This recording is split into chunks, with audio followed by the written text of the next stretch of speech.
आज हम इस वीडियो में पढ़ने वाले हैं एक बहुत ही important topic which is limit concepts, जो आपके टर्म वन के लिए बहुत बहुत इम्पॉर्टेंट है। लिमिट का कॉन्सेप्ट के ऊपर ही कंटिन्यूटी और डिफरेंशिएबिलिटी दोनों कॉन्सेप्ट बनते हैं। और अगर आपने लिमिट का कॉन्सेप्ट ढंग से पढ़ लिया है तो कंटिन्यूटी और डिफरेंशिएबिलिटी का 60% पार्ट आपका डन हो चुका है। सिर्फ 40% ही आपको आगे कंटिन्यू करना है। तो ये वीडियो बहुत इंपॉर्टेंट होने वाली है। ये वीडियो में this video is going to be about 30% concept and 70% on how to solve the questions. हम हर तरीके के क्वेश्चंस, जितने भी तरीके के क्वेश्चन आप तक एग्जाम में पूछे गए हैं, हम हर तरीके के क्वेश्चन से डील करना सीखेंगे इस वीडियो में। सो let us begin this video and let's start learning. So first of all the question is why care about limits at all. क्या है ये लिमिट? ओके, उसके लिए एक रियल लाइफ सिनेरियो देखते हैं। ओके, लेट अस से you have a pet, this is your pet. Okay, this is kimchi, it's name is kimchi. Okay, तो अब किमची जो है, आप घर आए और किमची है ही नहीं घर में, तो आपका फर्स्ट इंस्टिंक्ट क्या होगा? आप घर में किमची के साथ अकेले रहते हो, आप घर आए, किमची है नहीं, तो आपका फर्स्ट इंस्टिंक्ट क्या होगा किमची को ढूंढने के लिए? You will just ask around neighbours, right? आप अपने नेबर्स के पास जाके पूछोगे कि वो कहाँ गया है, क्या किसी ने उसको देखा है। तो सेम चीज़ मैथ्स में फंक्शंस के साथ होती है। कई बार क्या होता है, एक फंक्शन क्या होता है, एक फंक्शन एक मशीन होती है जिसमें हम इनपुट देते हैं और एक आउटपुट आता है। बट कई बार क्या होता है कि हम कोई इनपुट देते हैं और कोई आउटपुट नहीं आता, या फिर कुछ एब्सर्ड सा आउटपुट आता है। Then what do we do is we check around in the neighbourhood कि उस पॉइंट के अराउंड क्या चल रहा है, उस पॉइंट के अराउंड जो वैल्यूज़ हैं उस पर क्या आउटपुट आ रहा है, हम ये चेक करते हैं। या मेकिंग सेंस? सो लिमिट क्या है? Limit describes how a function behaves near a point instead of at that point. Okay, तो अब हम बात करते हैं इस आइडिया को लिखेंगे कैसे। जैसे कि मैं अगर F3 लिखूँ तो इसका मतलब क्या हो गया कि what I am doing exactly is कि function value at point 3, right? Now how do I say that I need to calculate limit value of this function at 3? To write this mathematically, we use LIM, which will say limit x tending to 3, not equal to 3. X is tending to 3, and of which function?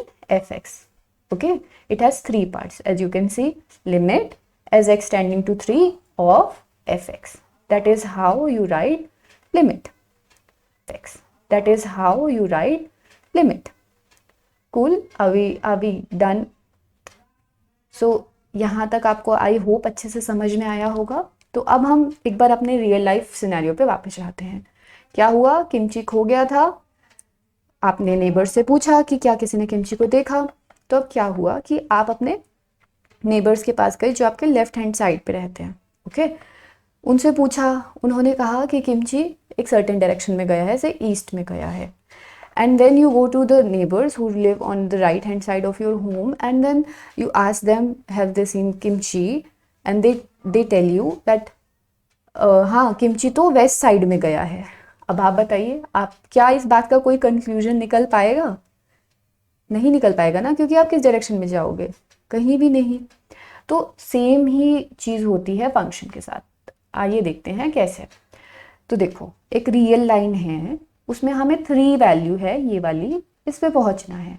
इस पे आप right hand side से भी जा सकते हो और left hand side से भी जा सकते हो, राइट? लेफ्ट हैंड साइड से कैसे जाओगे कि 2.9, 2.99, 2.999, 2.9999। तो with every step you are getting closer to the value 3, right? And similarly आप राइट हैंड साइड से भी जा सकते हो कि 3.1, 3.001, 3.0001, राइट?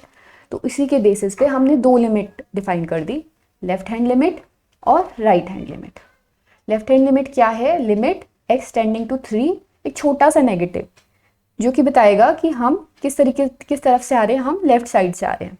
ओके, लेफ्ट साइड पे फंक्शन वैल्यू क्या है, हम उसके हिसाब से फंक्शन को डिफाइन करेंगे।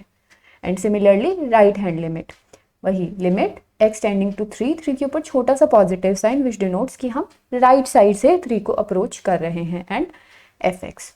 ओके, तो जैसे कि हम अपने रियल लाइफ सिनेरियो में कोई कंक्लूजन नहीं निकाल पाए थे जब दोनों नेबर्स अलग अलग डायरेक्शन में जाने को बोल रहे थे। सिमिलर केस यहाँ पे है, आपकी लिमिट तभी एग्जिस्ट करेगी जब लेफ्ट हैंड लिमिट और राइट हैंड लिमिट दोनों ही इक्वल होंगी, अदरवाइज आपकी लिमिट एग्जिस्ट नहीं करेगी। अब ये सब तो हो गई हैं कॉन्सेप्चुअल बातें। Now let us learn through various examples that how do you actually calculate a limit. Okay, so now the bigger question we have is how do you find limits? Okay, so the first and foremost method is that you simply put in the value. What do I mean by it is, for example, here you are asked to calculate limit as x tending to 5 of the function x, right? Then what do? Is you simply put in the value 5 in x and you get 5.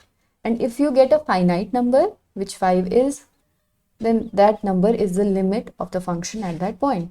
It's as simple as that कि आपको simply क्या करना है, आपको वो value function में रख के देखनी है। अगर आपको फाइनाइट वैल्यू मिल जाती है तो वही लिमिट होगी उस फंक्शन की।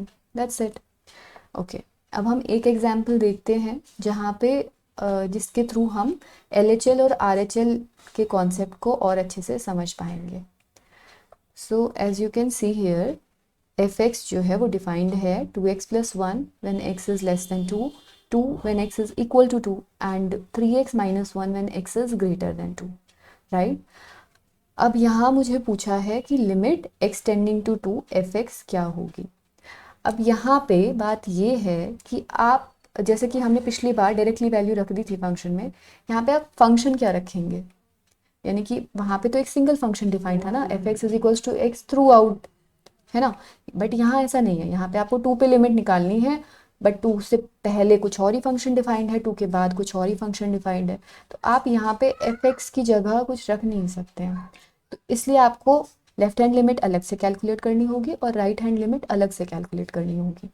तो लेफ्ट हैंड लिमिट कैसे कैलकुलेट करेंगे, जैसा कि मैंने आपको फॉर्मूले में बताया था, लिमिट x टेंडिंग टू 2 - 2 छोटा सा -2 के ऊपर एंड ऑफ fx। यहाँ पे माइनस क्या बता रहा है कि हम लेफ्ट हैंड साइड से 2 को अप्रोच कर रहे हैं, यानी कि x की वैल्यू हमेशा 2 से छोटी है, और जब x की वैल्यू 2 से छोटी है तो हमारा fx क्या डिफाइंड है, 2x + 1, राइट। और तो हमने fx की जगह सब्स्टिट्यूट कर दिया 2x + 1, बस यहीं पे ये माइनस का काम ना खत्म हो जाता है बस। तो अब आप क्या करेंगे कि सिंपली आप वैल्यू पुट इन कर दीजिए। सो x टेंडिंग टू 2, 2 जब हम पुट करेंगे तो वैल्यू आ गई 5 and that is your final limit, that is your final left hand limit, not final limit.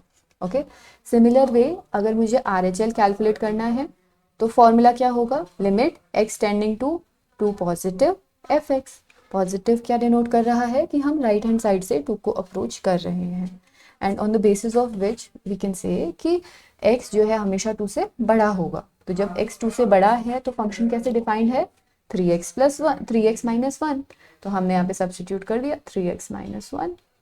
यहाँ पे हमारा प्लस का काम जो है खत्म हो जाता है, you can remove it from here and then substitute the value, 2 हम रखेंगे तो क्या बन गया 5। अब आपने जैसा कि देखा कि LHL और RHL बराबर आ रही हैं, तो यानी कि लिमिट एग्जिस्ट करेगी 2 पे, और वो किसके इक्वल होगी, वो फाइनल लिमिट इक्वल होगी, यहाँ पे मैं लिखना भूल गई, वो जो फाइनल लिमिट है वो इक्वल होगी किसके, 5 के। Okay, I hope you better understand the concept of LHL and RHL right now. अब हम आगे बढ़ते हैं अपने नेक्स्ट क्वेश्चन की तरफ। देखिए, पिछली बार हमने बात की थी कि आप सिंपल वैल्यू रखिए फंक्शन में, अगर एक फाइनाइट वैल्यू आती है तो वही आपकी लिमिट हो गई है, ठीक है। लेकिन अब उस केस में क्या करें जहाँ पे एक फाइनाइट वैल्यू ना मिले। फाइनाइट वैल्यू नहीं मिलने का मतलब आपको कैसी वैल्यू मिलेगी, 0/0 इस तरीके की आपको वैल्यू मिल रही है। फॉर एग्जाम्पल आप इस फंक्शन में देखिए, fx = x² - 4 divided by x - 2 and we need to calculate limit x tending to 2 of fx। अब यहाँ पे आप अगर डायरेक्टली वैल्यू, सबसे पहली चीज़ तो fx थ्रू आउट सेम है, ऐसा नहीं है कि 2 से पहले कुछ और है 2 के बाद कुछ और है, तो मैं मतलब सेम चीज़ रख सकती हूँ, fx को ये वाला वैल्यू सब्स्टिट्यूट कर सकती हूँ, राइट। तो fx की जगह अब जब मैं x² - 4 डिवाइडेड बाई x - 2 रखूँगी और जब इसमें वैल्यू 2 सब्स्टिट्यूट करूँगी तो मुझे क्या मिल जाएगा, 0/0। तो अब ये तो एक फाइनाइट नंबर तो छोड़िए, ये तो एक नंबर ही नहीं है। तो अब इस सिचुएशन से कैसे डील करेंगे? इस केस के लिए हाउ टू फाइंड लिमिट।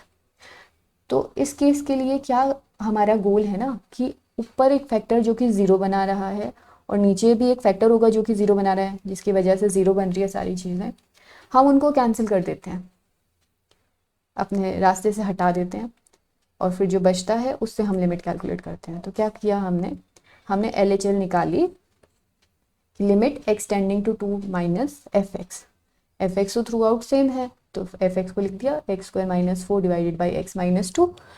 अब एक्स स्क्वायर माइनस 4 को मैं ऐसे लिख सकती हूँ ना, x minus 2 x plus 2 divided by x minus 2। अब आप यहाँ देखिए, यहाँ पे अभी तक भी क्या हो रहा है कि x हमेशा 2 से छोटा है, राइट। यहाँ पे अब मेरा गोल क्या है, आई नो कि x माइनस 2 ही वो फैक्टर है जिसमें जब मैं 2 वैल्यू रख रही हूँ तो वो ज़ीरो बनाता है सब चीज़ों को। सिमिलरली वही फैक्टर नीचे भी है डिनोमिनेटर में, तो I will cut that factor. मैं इसको क्यों कट कर सकती हूँ? क्योंकि x जो है हम अप्रोच कर रहे हैं 2 की तरफ, x 2 के इक्वल नहीं है। जब हम वैल्यू पुट कर रहे थे तो हम x को 2 के इक्वल मान रहे थे, तो 0 से 0 कैंसिल नहीं हो सकता है। यहाँ पे ये x माइनस 2 अभी भी एक नेगेटिव क्वांटिटी है, क्योंकि x को हम लेफ्ट हैंड साइड से अप्रोच कर रहे हैं।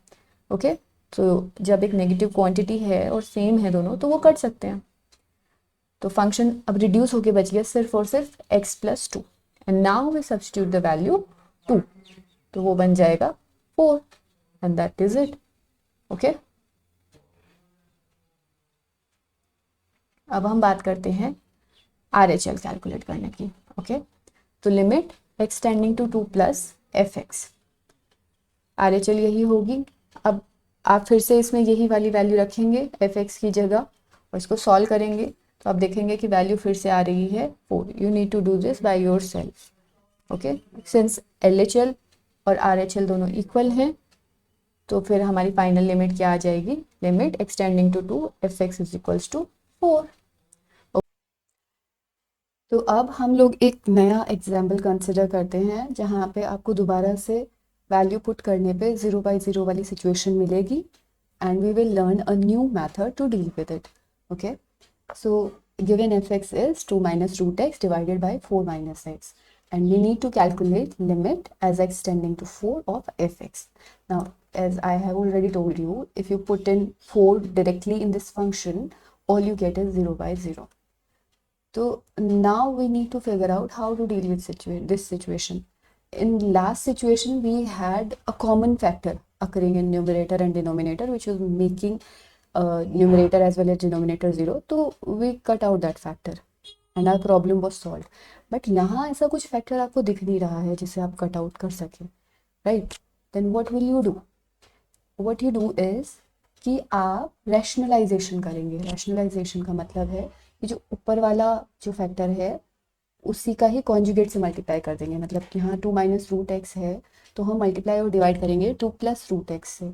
ओके, अब ये रैशनलाइजेशन प्रोसेस ज़रूरी नहीं है कि आप सिर्फ न्यूमरेटर में ऐसी नंबर हो तभी आप कर सकते हैं, अगर डिनोमिनेटर में हो तभी भी आप कर सकते हैं, वो क्वेश्चन पे डिपेंड करेगा। ओके, अब देखिए मैंने स्टेप क्यों किया, इससे क्या फ़ायदा होगा।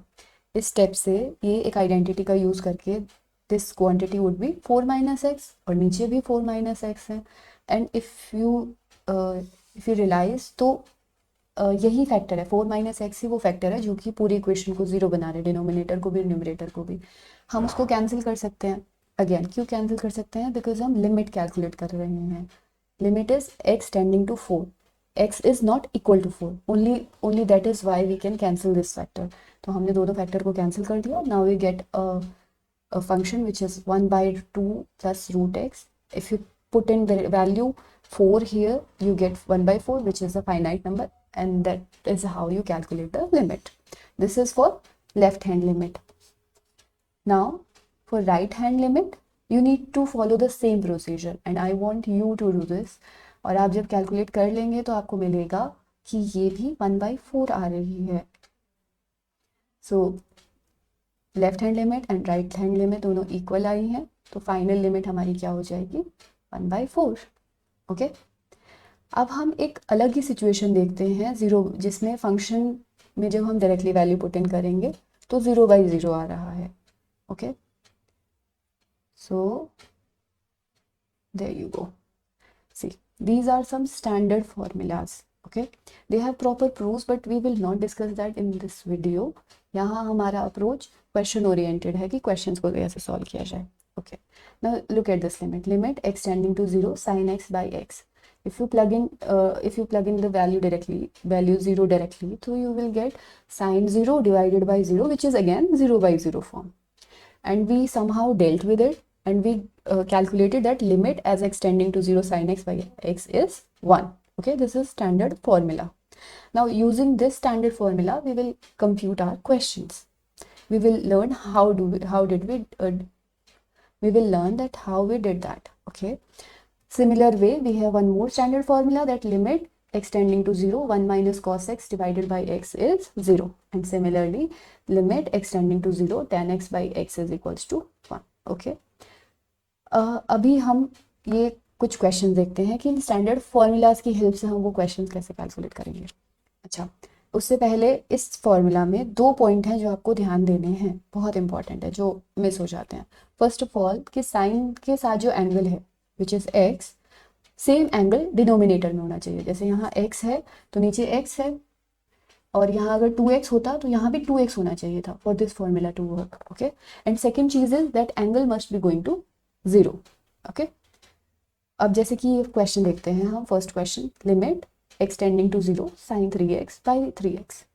ठीक है, अभी इसमें फर्स्ट कंडीशन हमारी सेटिस्फाइड है, फोकस पॉइंट 2 हमारा सेटिस्फाइड है कि जो अंदर एंगल है sin 3x के लिए वही एंगल इधर है, 3x है 3x है. बट यहाँ पे x टेंडिंग टू 0 है, but what we require for this formula to work is 3x tending to 0. जो एंगल है वही 0 पे जाना चाहिए ना. तो हमें दिया है x tending to 0, but we require 3x tending to 0. Can we change it to 3x tending to 0? So let us see how. Okay, x tending to 0 मतलब क्या हो गया कि x की वैल्यू 0 के बहुत ही करीब है. फॉर एग्जाम्पल 0.1, 0.001 और 0.0001 एंड सो ऑन, राइट. अभी जब हम 3x कर रहे हैं तो 3x करस्पॉन्डिंगली वैल्यू क्या होगा, 0.3, 0.003, 0.0003, यू नो, इसी फैशन में जाएंगे. मतलब वो वैल्यूज भी 0 के ही करीब जाएंगी ना. तो इसलिए हम x टेंडिंग टू 0 को चेंज करके लिख सकते हैं कि 3x टेंडिंग टू 0. एंड अभी तो ये स्टैंडर्ड फॉर्मूला ही बन गया है. So this is the standard formula limit which is 1. Okay, अब हम देखते हैं एक और example. So next example is limit x tending to 0 sin 3x by x. अभी यहाँ पे एंगल अंदर है 3x साइन के साथ जो एंगल, बट हमें डिनोमिनेटर में दिया है x, और ये फॉर्मूला तो वर्क करने के लिए नीचे भी 3x ही होना चाहिए. तो अब इसको 3x कैसे बनाएंगे, लेट अस सी कैसे बनाते हैं. तो इसको 3x बनाने के लिए मैंने क्या किया कि 3 से मल्टीप्लाई और डिवाइड कर दिया. तो we have 3 sin 3x divided by 3x. ये वाला चीज़ सेट हो गया है. अभी लिमिट x टेंडिंग टू 0 है, उसे हमें बनाना पड़ेगा इस फॉर्मूला के वर्क करने के लिए 3x टेंडिंग टू 0, राइट. और उसके लिए हम क्या करेंगे, जैसे हमने 1 में किया हम वैसे कर देंगे. तो ये हो गया limit 3x tending to 0 3 times sin 3x divided by 3x, right. 3 बाहर आ जाएगा, ये limit we know by standard formula, this is 1. So final answer is 3. Okay, next we have is this question, limit x tending to 3 sin x minus 3 divided by x minus 3. यहाँ पे आप देख रहे हैं कि एंगल जो है sign का x minus 3 वही डिनोमिनेटर में है. तो एक चीज़ तो सही है, FP2 इज क्लियर. अब यहाँ पे क्या है कि x tending to 3, but what we need is for this formula to work कि x जो एंगल है दैट इज टेंडिंग टू 0, यानी कि x minus 3 टेंडिंग टू 0. तो can we change x tending to 3 to x minus 3 tending to 0. देखो, x is tending to 3 मतलब x की values बहुत ज़्यादा करीब हो रही है 3 के. तो यानी कि x minus 3 यानी difference between that is decreasing, कम कम होता जा रहा है. मतलब वो जीरो के करीब जाता जा रहा है ना, और कम होता जा रहा है, right. Am I making sense. तो इसलिए हमने इसको चेंज करके लिख दिया x minus 3 tending to 0. And यहाँ से तो हमारा स्टैंडर्ड लिमिट ही वर्क करेगा which is 1, and easily we can calculate this limit. Okay, अब हम देखते हैं next example which is limit x tending to 0 x sin 1 by x. So limit x tending to 0 sine, अभी जो है अंदर एंगल है 1/x, है ना। तो हमें डिनोमिनेटर में भी चाहिए 1/x। तो how do we do that, हमने 1/x नीचे लिख दिया, तो ये चीज़ तो सेम ही है। जब आप इस चीज़ को, आप चाहे x साइन 1/x लिख लो या फिर sign 1/x divided by 1/x लिख दो, सेम ही चीज़ है। तो ये प्रॉब्लम तो सॉल्व हो गई। नेक्स्ट प्रॉब्लम इज कि अब जो एंगल है that must be tending to 0, यानी 1/x टेंडिंग टू 0, और हमारे पास गिवन है x टेंडिंग टू 0। तो क्या हम x टेंडिंग टू 0 को 1/x टेंडिंग टू 0 लिख सकते हैं क्या?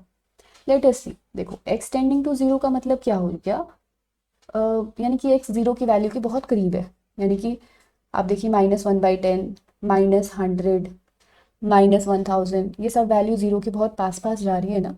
And when we do 1/x for the same values, तो ये वैल्यूज हो जाएंगी -10, -100, -1000, -10,000। इस तरह आप चलते जाएंगे तो ये वैल्यूज कहाँ पहुँच रही है 1/x के लिए, -∞ की तरफ, राइट। और इसी तरह अगर मैं पॉजिटिव साइड से 0 को अप्रोच करूँ, यानी 1/10, 1/100, 1/1000, 1/10,000, तो 1/x की वैल्यू किस तरफ जा रही है, 10, 100, 1000, 10,000 एंड सो ऑन। यानी कि 1/x की वैल्यू किस तरफ जाएंगी, पॉजिटिव इन्फिनिटी की तरफ। तो 1/x कहीं भी टेंड नहीं कर रहा है ना तो प्लस इन्फिनिटी ना ही नेगेटिव इन्फिनिटी, क्योंकि लेफ्ट हैंड साइड वाले नेबर बोल रहे हैं कि वो नेगेटिव साइड गया है, राइट हैंड साइड वाले नेबर कह रहे हैं कि वो पॉजिटिव साइड गया है। तो you can't come on to any conclusion. तो इसलिए 1/x तो कहीं नहीं जा रहा है। Then how do I solve this question? इस क्वेश्चन के लिए मैं अपना स्टैंडर्ड फॉर्मूला तो यूज़ कर नहीं सकती हूँ। Then how will I solve this question? तो इस तरीके के क्वेश्चन से डील करने के लिए हमारे पास एक बहुत ही इंटरेस्टिंग और बहुत ही आसान एक थ्योरम है, which is called sandwich theorem. Yes, it is a sandwich that we eat. Maths की दुनिया में सैंडविच कैसे बनेगा कि आप 3 फंक्शन लीजिए, f(x), h(x) एंड g(x), और वो इस इनइक्वालिटी को फॉलो कर रहे हैं कि f(x) is less than h(x) is less than g(x) for all x। तो इसका मतलब क्या हो गया कि आप कोई भी x की वैल्यू के लिए आप h फंक्शन में वो वैल्यू पुट कीजिए, f फंक्शन में वो वैल्यू पुट कीजिए और g फंक्शन में। तो हमेशा ये वाली चीज़ हमेशा होगी कि h के अंदर जब आपने वैल्यू पुट करी, यानी h(x), वो हमेशा g(x) से छोटा या इक्वल होगा, एंड सिमिलर वे f(x) से बड़ा या इक्वल होगा।